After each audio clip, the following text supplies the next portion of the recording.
Bismillahir Rahmanir Rahim. Alhamdulillahi Rabbil Alameen. Wa salatu wa salamu ala ashrafil anbiya'i wal mursaleen. Wa ala ali bayti at-tayyibin at-tahirin. Amma ba'd. أما بعد فقد قال الله في كتاب المجيد بسم الله الرحمن الرحيم عفوا بسم الله الرحمن الرحيم إن الله لا يغير ما بقوم حتى يغيروا ما بأنفسهم صدق الله العلي العظيم. I hope that you are comfortable in a lecture in English, because I'm more comfortable in speaking it. Does anyone here not understand English? No English? Everyone else does? Okay, well, inshallah, hopefully we can introduce some ayats in Arabi so that you can also benefit.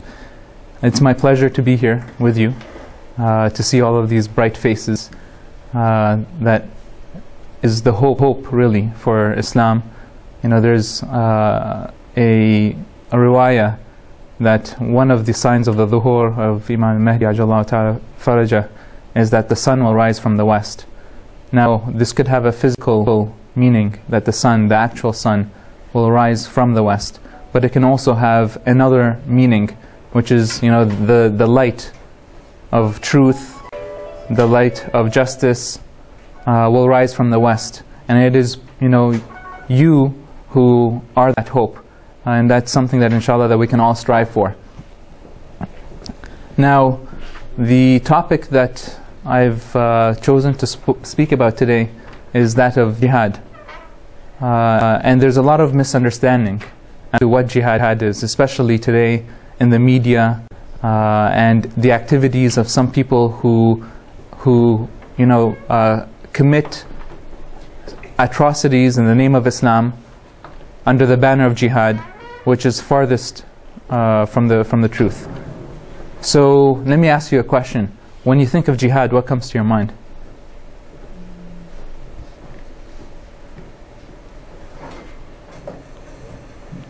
Jihad for Allah. Sorry? Jihad for Allah. What does that mean? What?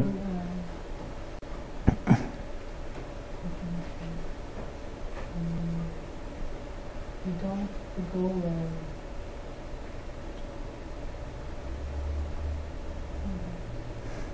Anyone else? Anyone wants? When I say the word jihad, what comes to your mind immediately? fight. Fight? Okay. Does everyone agree? Yeah. When we say jihad, that's what comes to mind, right? Fight? Can I give answer? Yes, of course. The jihad, for example, that means everything, give what God He needs from us. This is the jihad, exactly. Right. That means taqwa. You know, this is the jihad. Exactly, taqwa. This is the jihad. Right. So, you know, this is for many of us, especially when we, you know, a lot of our youth here living in the West, and we are exposed to the media here in the West. And often whenever you see, you know, and it's not just recently, but for centuries actually, since the time of the Crusades, you know, where the Christians were invading the lands of Islam, you know, the depiction, you know, the way that they were showing that what jihad is to fight not you know, spiritually, but to fight physically with a sword. And so what they've translated jihad as, if you read the media, the books, as holy war, you know, al-harb al-muqaddas. And there isn't really any such thing in Islam. But they want to show that Islam is a religion of the sword, that Islam spreads itself through killing, through blood, and this is the image that they want to portray. Now we have certain characters who are like Osama bin Laden, you know, the person in Iraq, what's his name, Al-Zarqawi, you know, who, you know, in the name of Islam, misrepresenting Islam, abusing Islam, are also, you know, perpetuating these thoughts in the West. You know, when you fly a plane into a building and say, this is jihad fi sabilillah, killing innocent civilians, you know, they ingrain into the average Western audience this image of Islam. And so when you ask someone, you know, off of the street, you know, what do you think of, what comes to your mind when you talk about Islam or a Muslim or jihad? You know, they'll list the negative. You know, there are surveys. I think you know, my dear friend Muhammad Abu Hadi, he was telling me about, you know, a survey about the way that Islam is being treated in the media, and over 75% of the coverage is negative, only negative. You rarely see in the media that a positive portrayal of Islam. So this is, you know, one of the concepts, the jihad, which is very misunderstood. And it's important for us who are youths here, who know the language, you know, of our society, be able to understand what are these concepts and how do we clear up the misconceptions and to be able to speak and defend Islam. So let's, you know, just start off with definitions. So what is jihad, really? It's a word that is derived from the word jahada, and it means, as you know, the brother was alluding to exert, to struggle, to strive. It means to put effort, to make effort. That's what it means. Now, in the context of Islam, when we read in the Quran, often, you know, this struggle is always followed with fi sabilillah. You know, jihad fi sabilillah. So in Islam, it's to struggle, to strive in the way of Allah. Now, this struggle takes place on multiple, you know, planes of existence. It's not just, you know, on the physical. You know, for instance, the jihad in Karbala does not only take place on the desert of Karbala, but takes place within the landscape of the soul, where you have individuals who had to struggle not just outwardly but inwardly, like Hur ibn Yazid al-Riyahi, who, you know, was found himself in that struggle between truth and falsehood within his own soul. And so this struggle, you know, has the outward as well as the inward. The outward in society, which is the struggle for, you know, justice, but also there's a struggle inside, which is the struggle for virtues, and also justice inside. And inshallah we'll get to that.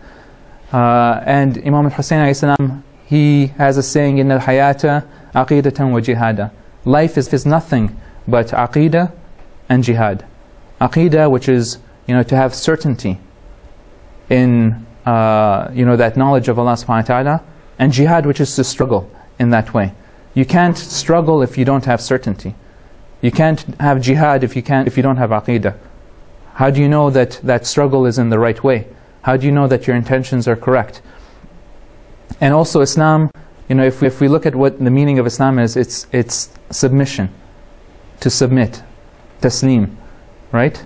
And that submission is in the way of Allah subhanahu wa ta'ala. But to be able to submit, you have to struggle. You have to struggle against yourself. And that's why, just as how Islam is a complete way of life, also jihad has, you know, all aspects of life that involves struggle. This is where you find jihad. So Islam is, you know, a religion that tries to establish equilibrium. You know, if you have a balance, a scale, to keep things, you know, even. So, you know, when you don't have equilibrium, what happens? You have chaos, you have disorder, you have conflict, you have injustice, right? But when you have equilibrium, you have justice, you have peace, you have order. And Imam Ali says, you know, when he defines what is justice, he says to put a thing in its right place. So both on society, for everything to be in order is justice. And to establish that equilibrium in society is to do jihad. But also inside, if you have disorder inside your own soul, right? And there's chaos in your soul, and there's a storm within your soul, because there are forces of evil and there's forces of good. Just like how you have Hussein and Yazid. On the outside, there's also Hussein and Yazid on the inside, in your own soul. You know, the nafs al-ammara, which is the self that, alaykum assalam, the self that wants you to do bad. And then you have, you know, also nafs al-mutma'inna, the self that wants peace, to be at peace. So we have this conflict in ourselves, and we have to be able to establish that justice. So, you know, now that we understand what jihad is, you know, there are two sorts of jihad. And I'll get to, you know, why it's called the lesser jihad. But, you know, there's the lesser jihad, and the lesser jihad is not what you may expect it to be. You might think that fighting, like the way that Imam Ali fought in the battlefields, or that Imam Hussein fought on the battlefields, that's the great jihad. Actually, that's the less jihad. And this jihad is the struggle on society to establish that equilibrium for freedom, for justice. You know, Allah subhanahu wa ta'ala is, you know, one of the pillars, as one of the children was saying, of our religion, is the shahada, tawheed, la ilaha illallah, that there's no God but God, that you're not the servant of anybody but God. But when you find that, you know, that you are a slave, you know, and today in modern times slavery is different. You know, it's not necessarily slavery that you're bought and sold on the market, but economic slavery, for instance, where there's no economic justice. The rich get richer, the poor get poorer. You know, also you find in society an injustice where, you know, even culturally, socially, where, you know, if you turn on the TV and you see, you know, nothing but bad on the television and in society, this is also a society that's in disorder. Or you have, we are, you know, all, we come from this background where even political oppression, you know, where you have tyrants like Saddam, you know, that's also a form of disorder in society. And to oppose, you know, economic, social, cultural, political injustices, this is a form of outward jihad, and this is actually, you know, the lesser jihad, but it is jihad nonetheless.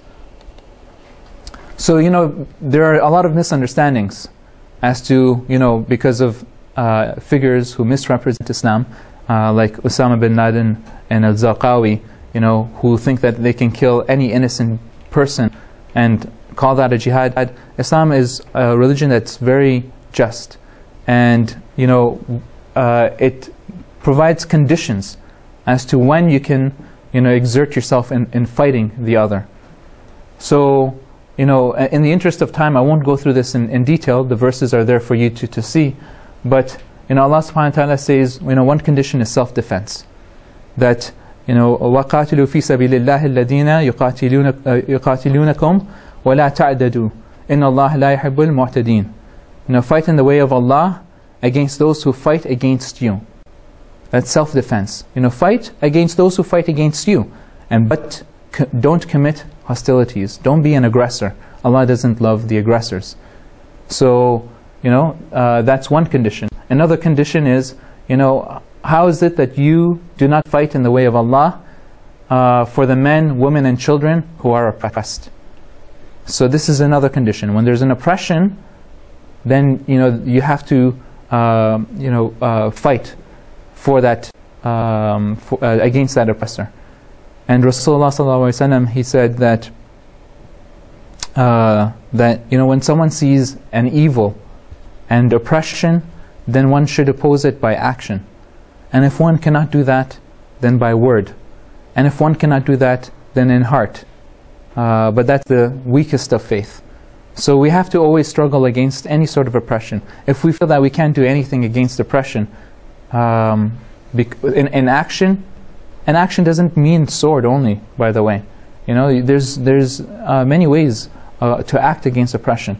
And if you can't do that, then, you know, write by word, by speaking. You know, have we, you know, educated ourselves, and have we, you know, learned the art of public speaking, so that we can approach, you know, speak in the media for truth against oppression? Can we write articles and you know, I don't know if there's a Montreal Gazette or the Toronto Star and the newspapers, you know, against oppression. And at the very least, you know, we should at least have the feeling, you know, that we're not careless, that we don't care what's happening in the world, that we're always, you know, conscious about what's happening against our brothers. You know, Rasulullah sallallahu alaihi wasallam also said that one who does not care about the affairs of a Muslim is not a Muslim. So that's something that, you know, we have to be able to care. And also to care not just for Muslims, but anyone who's oppressed. And again, you know, to clear up any misconceptions, you know, Allah subhanahu wa ta'ala emphasizes against extremism, the extremism that we see, you know, for instance, that happened on September 11th, or the extremism that we see commonly in Iraq, the blowing up of innocent people, the, you know, recently, you know, the killing of Christians. You know, all of this is extreme and has no basis in Islam. Allah subhanahu wa ta'ala says, and let not hatred, you know, the hate of a people incite you to act inequitably. You know, don't let hatred make you act unjustly. And also, the ayah of the Quran, Allah subhanahu wa ta'ala says, repel the evil deed with one that is better. You know, when you see evil, it's better that you repel it, that you oppose it with something that's better. Don't repel evil with evil. Repel evil with good. And let me, you know, share a story. You know, we are in the days of mourning Imam Zain al-Abidin alayhi salam as-Sajjad. And, you know, there's a great story, and this is a great Imam who exemplified this very verse, where he repelled evil with good. And let us put ourselves in the shoes of the Imam and see if we would do the same thing. We found, you know, in after Karbala, because of the actions of the Imam alayhi salam and Sayyidah Zainab in speaking out against oppression, on speaking about the oppression that they themselves faced, and the people started to become aware, and there were revolts and revolution after revolution.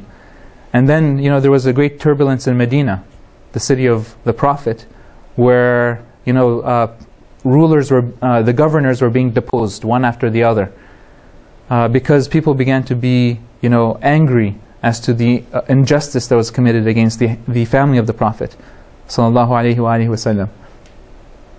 And so this is the environment, and we find that one of the characters in Medina, he was one of the noble people there, noble not like in virtue, but, you know, one of people of high status, you know, in terms of socially, he didn't deserve that status. He was Marwan ibn al-Hakam. You know, who was Marwan? He was the same person who advised the governor of Medina to kill Imam Hussein if he didn't give his bay'ah. This is the same Marwan.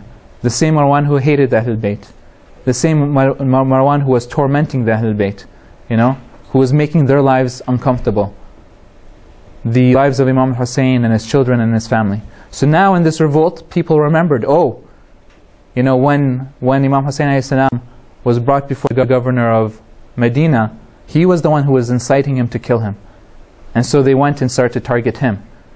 So he, by that time, had a huge family. They were saying about 400 people, of his children and his grandchildren and his relatives. And he had about 400 people, so he can't escape overnight. And so he was knocking at the doors of the dignitaries of Medina, and no one was giving any shelter, any help. They didn't want to be associated with him, and they didn't want trouble, you know, to be knocking at their doors, because they were sheltering the family of Marwan. Of all people in Medina, who was it that gave shelter to his family?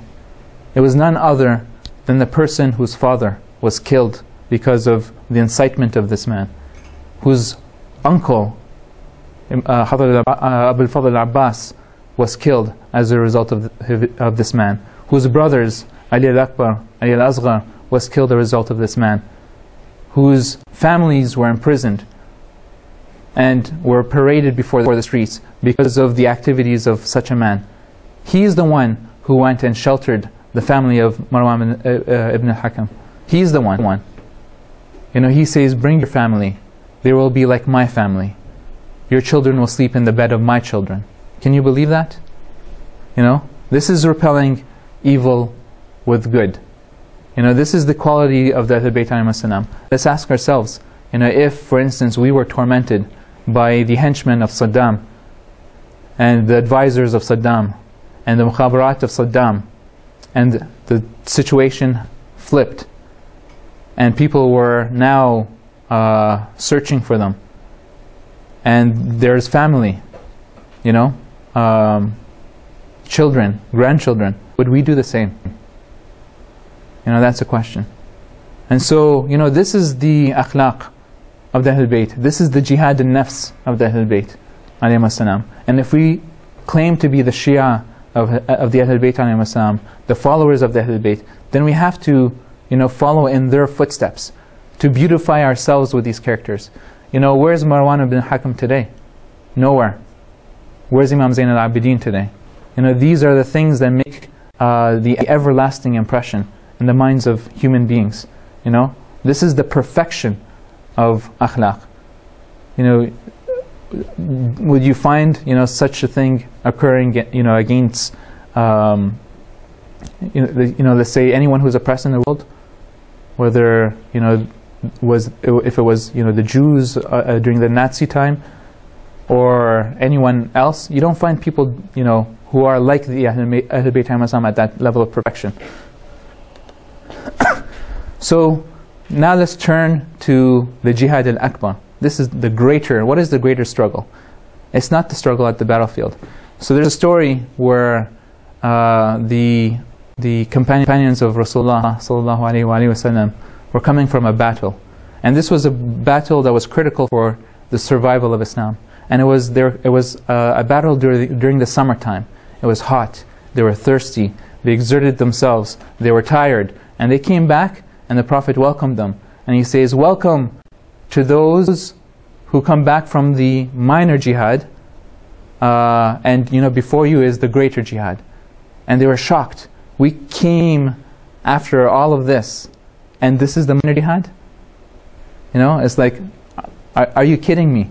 You know, we sweat, we had little water, little food, we fought battles in the desert in the summertime, and that's a minor jihad for the survival of Islam.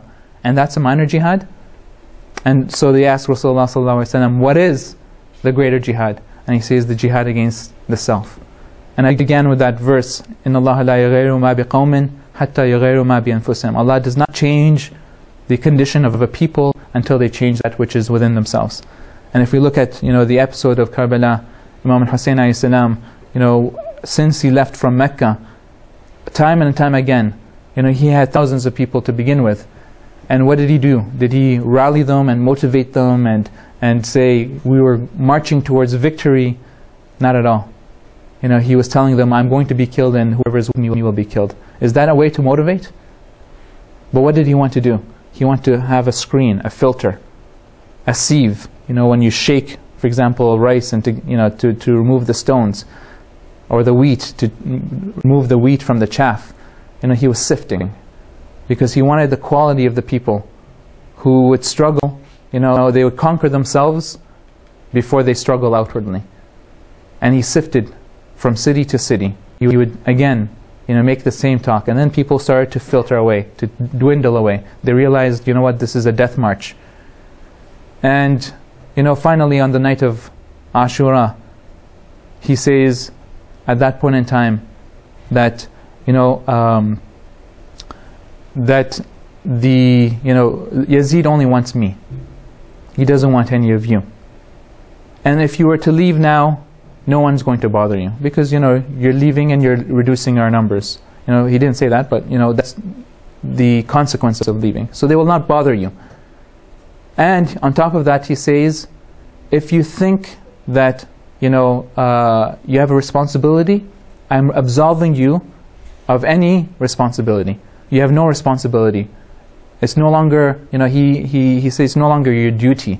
Islamic, if you're afraid of the hereafter, don't worry. You know, and he says, I am thankful to what you have already sacrificed. So he says, I'm thankful. Jazakumullah khairan. If you want to go, you're free to go. You give them the freedom to go without any punishment in the hereafter. And he says, if you're ashamed to leave now, then I will turn off the light so you can save face. And he turned off the light, and not a stir, no motion. No one left. Turned back on the light, and all of his companions were still there. So finally he reached the group of people who have conquered themselves, before they were doing the lesser jihad. So, what is the spiritual warrior? When we think of warrior, we think about the sword, but there's a spiritual warrior. And that warrior is the one who is, slaying his ego, his self, the ananiya, the me, myself, the I, where the me becomes a god, that we worship ourselves. When we say La ilaha illallah, that there are no gods but God, the God of money, the God of power, the God of fame, the God of the self, So we have to be slaying this God, the ego, and this is what this greater jihad is. To purify ourselves against the evil forces and to guard the frontiers of our souls, to always have guard. And, in connection to this, there's a couple of stories that I'll share with you. Rasulullah sallallahu alaihi wasallam, he was passing by and he saw a number of youths having a competition where they were lifting stones to see who can lift the heaviest stone. So they had a weightlifting competition. And, he said, would you like me to be a judge? And he said, of course, O Messenger of God, we'd love for you to be a judge for us. And he said to them, there's no need for you to lift stones to determine who's the strongest. I'll tell you who is the strongest of you without lifting any stones. He says the strongest of you is he who, when he has a desire to do evil or a desire to commit a sin, he goes against that desire. That's the strongest of you. That is the bravest of you. So here is again Rasulullah emphasizing that spiritual warrior before the physical strength of a warrior. And Imam alayhi salam was nothing other than this. Imam alayhi salam was someone who conquered himself, who everything was in the way of Allah subhanahu wa ta'ala. And I have a little video clip that I'd like to show you that connects the greater jihad and the lesser jihad of Imam alayhi salam. The lesser jihad being that battle, the brave warrior on the battlefield, but that greater jihad that he fought within his own soul. And also this video clip also helps tie in some of these misconceptions that we hear. So inshallah I'll just play that and then we'll wrap up.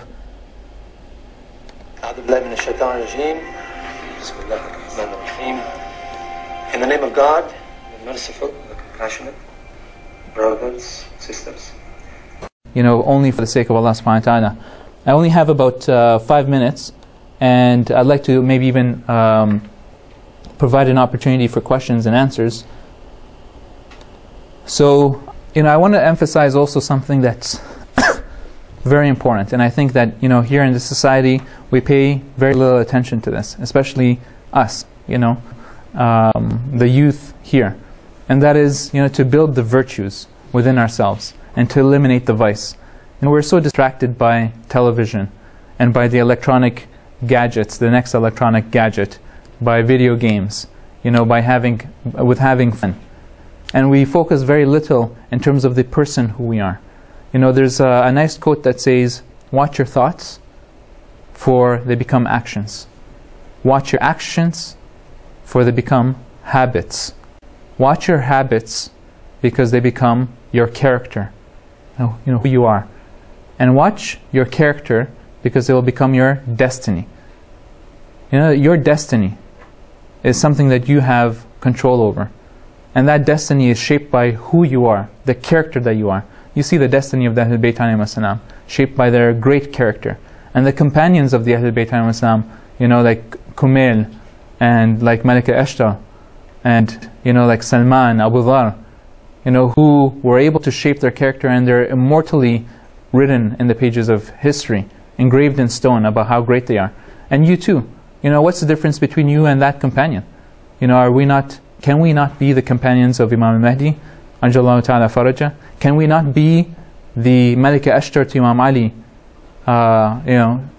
for our Imam of our time? Why? Were these people infallible? Were they Imams? Were they Ma'soom? No, they weren't. And so we have to pay attention to building the virtues within ourselves. You know, there's a list of virtues, and I won't go through them, but you know, just a sampling. You know, to be able to be patient. You know, someone who's known for his patience, his sabr, as opposed to, you know, impatient. And you know, I'm speaking with an Arab audience. You know, we're known to be a little bit impatient, red-headed, hot-headed. You know, to be able to conquer this self, and to be someone who's patient, to be someone who's compassionate, to be someone who's forgiving of the faults of others. And let me share with you again a story from the life of Imam Zain al-Abidin alayhi salam, because again we're in these days of his istishhad, where to show that level of forgiveness that he had. And the Imam alayhi salam had servants, and his goal, his objective was to homeschool these servants, these slaves, to educate them, and then after a year, every Ramadan he would release them. Because obviously he was still in that climate of oppression and mukhabarat of his time, keeping a watchful eye. People were careful and associating with him. So sometimes it was even difficult for him to spread Islam in a very outward way. So he spread Islam through du'as, and he spread Islam through this very genius way, that he would purchase hundreds of slaves, homeschool them. And these slaves that are homeschooled by the Imam, they were ulama. At the end, they became like ulama. Imagine a crash course and in the house of the Imam. So here's an example of one of these servants. She was pouring water as he was making his wudu, and she grew sleepy, faint, and the jug fell from her hand and hit the Imam harshly. And he looked up, and quickly she got a little bit panicky. But here's someone who's educated by none other than the Imam. So what did she do? She said, Allah subhanahu wa ta'ala says in the Quran, Al-Kadhimin al-Ghayth, those who restrain their anger. And the Imam said, I've restrained my anger. The virtue.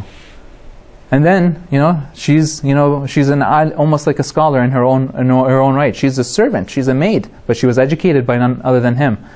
So she continues, maybe she can get a little bit more out of this. So she continues that verse, which is in Ali Imran, verse 134, and she says, وَالْعَافِينَ عَنِ النَّاسِ, and those who forgive the people. And the Imam alayhi salam says, you are forgiven. And then, how clever this servant is. She said, maybe I can get a little bit more out of this. And then she completes that verse, and the verse ends, وَاللَّهُ يُحِبُّ الْمُحْسِنِينَ, and Allah loves those who do good. And He says, you are free. So these are, virtues that are exhibited by the Imam alayhi salam, and his ability to restrain his anger, to be compassionate, to be forgiving, to do good. These are the Ahlul Bayt alayhi salam, who we are their followers.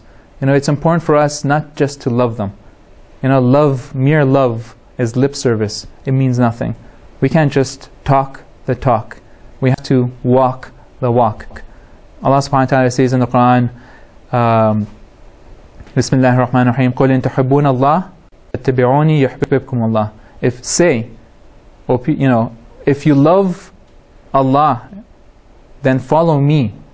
Allah will love you. Follow me, that is Prophet Muhammad sallallahu alayhi wa sallam. Allah will love you. So just love is not enough. Islam is not just emotion, but motion. And there's also this verse that Allah subhanahu wa ta'ala says, لِمَا تَقُولُونَ مَا لَا تَفْعَلُونَ كَبْرَ مَقْتًا عِنْدَ اللَّهِ أَن تَقُولُونَ مَا لَا تَفْعَلُونَ. Why do you say that which you do not do? The greatest offense to Allah subhanahu wa ta'ala is that you say what you don't do. So it's important for us to build the virtues within ourselves, to be a people of virtue, that you're recognized in society as that which is virtuous. And you don't do it for recognition, but you do it for perfecting yourself before Allah subhanahu wa ta'ala, and to eliminate the vice from yourselves. You know, this is a migration, you know, a hijra. And just like how you have, you know, hijra like all of our parents did, you know, a hijra from oppression, a hijra, the physical hijra, but there's also a spiritual hijra. And, you know, we find the spiritual hijra that took place with one of, you know, the people at the time of Imam Musa al-Kadhim alayhi salam. Imam Musa al-Kadhim alayhi salam, and this is very relevant to today. You know, he was passing by the house of one of the aristocrats, one of the rich people, and one of the people who are in high society. You know, like you drive by and you see a mansion, and he, you know, was hearing the sounds of music and of alcohol and dancing and all of that coming from that house. And at that moment, as he was passing by the house, the servant, the maid, came out to throw out the trash. And so the Imam, you know, said to her, and of course he knows who the house belongs to, but he says, whose house is this? You know, is this a free man or is this a slave? And she says, well, of course, this is the house of, everyone knows, this is the house of Bishr. And of course he's a free man. So the Imam says, yeah, it seems so. Because if he was a slave, he would not do this. And he goes on his way. Now the maid returns back to the house, and Bishr says, what took you so long? And she relayed to him the story. And she said, and he asked her, please describe this man for me. And she described how he appeared, and he knew who he was. So right away, there was that sudden shock and change, that sudden flip, you know, that inner struggle that occurred within him, that migrated from evil to good, from falsehood to truth. You know, that spiritual migration that occurred within his own soul. And suddenly he left, he ran from his house, barefoot. You know, and so forever thereafter, he was known as Bishr al-Hafi, and he was honored. It was a badge of honor for him that he was identified as Bishr al-Hafi, a constant reminder. And so he runs and falls to the feet of the Imam and says, oh Imam, forgive me. You know, from now on, I want to become a slave. And what does he mean by slavery? He wants to be the abd, the slave of Allah subhanahu wa ta'ala. You know? And so, you know, all of us have to become like Bishr al-Hafi, to migrate, to run, you know, from the evil, from the evil to good within ourselves.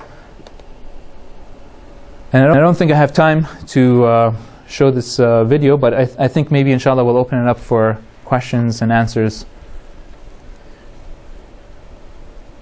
if there are any.